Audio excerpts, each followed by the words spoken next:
बिस्मिल्लाहिर्रहमानिर्रहीम। नाज़रीन, मैं हूं आपका मेज़बान अरसलान तैमूरी प्राइवेट इन्फो से। नाज़रीन, बड़ी ब्रेकिंग खबर के साथ हाजिर हुआ हूं। फरूख खोखर जो ताजी खोखर के बेटे हैं, इनके ऊपर केस चल रहा था, माजिद सत्ती मर्डर केस चल रहा था और इस मर्डर केस के अंदर नाज़रीन अदालत का फैसला आ गया है जिसमें फरूख खोखर गुनाहगार ठहरे हैं और इन्हें उम्र कैद की सजा नाज़रीन सुना दी गई है।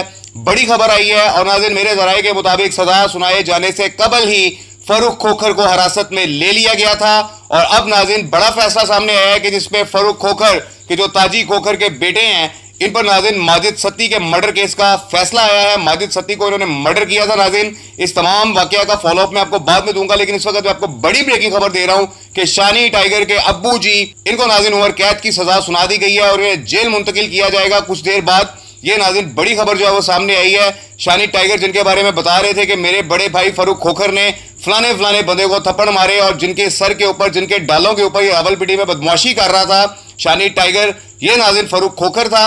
और फरूख खोखर जो है वो अब माजिद सत्ती केस के अंदर उम्र कैद की सजा इसको सुना दी गई है और ये जेल चले गए हैं। देखते हैं नाज़रीन ये अपील करेंगे अपनी जेल में जाकर, हाई कोर्ट में या सुप्रीम कोर्ट में बड़े फैसले होंगे, क्या मामला होंगे। लेकिन नाज़रीन जो फैसला सामने आ रहा है उसमें नाज़रीन ये जो माजिद सत्ती केस के अंदर उम्र कैद की नाज़रीन इनको सजा हो गई है। इनका 333 गैंग था, बड़ा गैंग था और गुज़िश्ता कुछ अरसे से इनके मुख्तलिफ किस्म के सोशल मीडिया पर भी मामला चलते आ रहे थे और ये मामला जो हैं ये आगे चलकर बदमाशी में कन्वर्ट हो रहे थे और बदमाशियां की जा रही थी रावलपिंडी में इनके गैंग की तरफ से, 333 गैंग की तरफ से। और अब नाज़रीन अदालत का बड़ा फैसला आया है कि माजिद सत्ती को इन्होंने मर्डर किया था और उस केस के अंदर इन्हें उम्र कैद की सजा सुनाई गई है। ये नाज़रीन अब तक की बड़ी ब्रेकिंग न्यूज़ थी। मजीद तफसीलात नाज़रीन कुछ देर बाद मेरे व्लॉग में आएंगी कि कैसे माजिद सत्ती को मर्डर किया गया, क्या मामला हुए थे और इसका क्या किरदार फरूख खोखर का।